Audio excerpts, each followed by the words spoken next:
ko habang nakaiga ako na isang oras sumigit kumulang sa loob ng simbahan. Nakita ko na madilim na ang mga kabayan at mga gusali. Tinignan ko ang lupa, sobrang dilim na at walang kuryente o ilaw sa buong mundo. Jude 1 verse 6. Revelation 16 verse 10. Biglang may sumabog na pakalat at sumabog sa lupa. Kahit nasa ulap ako, naririnig ko pa rin ang nakakatakot na pagsabog na pabilog. Napakalakas ng pagsabog na kasintulad ng isang nuclear bomb na ang bawat abutan nito ay napupulbos.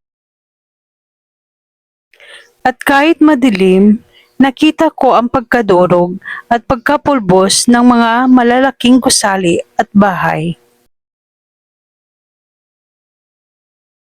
Sa tingin ko'y walang sinuman ang mabubuhay sa pagsabog dahil sa sobrang lakas dinig na dinig ng buong daigdig.